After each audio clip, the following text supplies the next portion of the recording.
ఆదిత్యాయ సోమాయ మంగళాయ బుధాయ చ గురుశుక్ర శనిభ్యశ్చ రాహువే కేతువే నమః. కుంభరాశి. ధనిష్ట 3, 4 పాదాలు, శతభిషం 1, 2, 3, 4 పాదాలు, పూర్వభాద్ర 1, 2, 3 పాదాలు.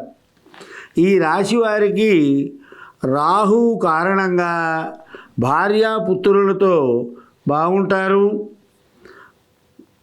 అకాల రోగాలు వచ్చి శరీరంలో వ్యాకులత చెందుతూ ఉంటారు. ఎప్పుడూ మనకేదో కష్టం వచ్చి పడుతోందనే ఆలోచనలో ఉంటూ ఉంటారు. అందరితోనూ విరోధభావంగా ఉంటారు.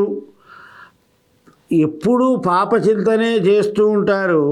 దానివలన కలహాలు ఎక్కువగా ఉంటాయి. సంఘంలో తనే పెద్ద, స్వేచ్ఛగా తిరగాలి అనుకుంటూ ఉంటారు. దానివల్ల గౌరవం పొందలేరు. మనం పుత్రమిత్రులతో మాట్లాడేప్పుడు చాలా జాగ్రత్తగా ఉండండి. ఉంటే మటుకు చాలా మిత్రలాభం కలుగుతుంది. విద్యార్థులకు విద్య యందు అభివృద్ధి కలుగుతుంది.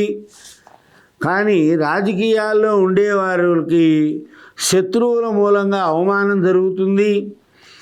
పంచమ గురువు కారణంగా అనుకోని ద్రవ్యలాభం జరుగుతుంది.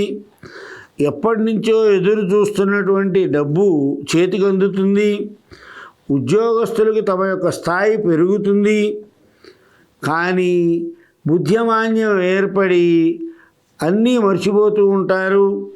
సోమరితనం, హృదయతాపం, అనవసరమైన ఖర్చు పెట్టి మర్చిపోవడం జరుగుతూ ఉంటుంది.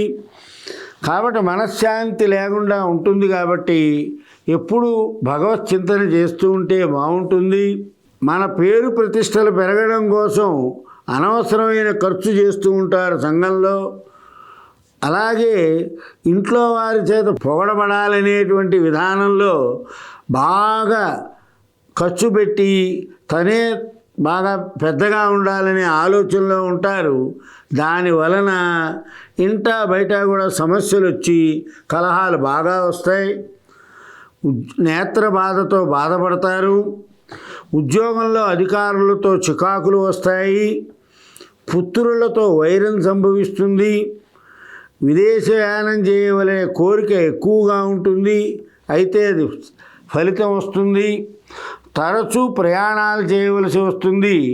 దానివలన ద్రవ్య లాభము జరుగుతుంది, ద్రవ్య నష్టం కూడా జరుగుతుంది. వారు అనుకున్న అన్నిటినీ సాధించగలుగుతారు. ఈ వారం ఫైనాన్స్ వ్యాపారులకు చాలా బాగుంటుంది. సమయానికి డబ్బులు వస్తాయి. షేరు వ్యాపారస్తుల మటుకు జాగ్రత్తగా ఉండాలి. విద్యార్థులు శ్రమకు తగిన ఫలితం కనిపిస్తుంది. ఆశించిన విధంగా రాదు, కానీ కొంచెం కష్టపడవలసి వస్తుంది. శ్రమ ఎక్కువగా ఉంటుంది. ధనిష్ట 3, 4 పాదాల వారు శ్రీ రామరక్షా స్తోత్రాన్ని పారాయణ చేయండి. శతభిషం 1, 2, 3, 4 పాదాల వారు లలితా సహస్రనామ స్తోత్రాన్ని పారాయణ చేయండి. పూర్వభాద్ర 1, 2, 3 పాదాల వారు విష్ణు సహస్రనామ పారాయణ చేస్తే అంతా మంచి జరుగుతుంది.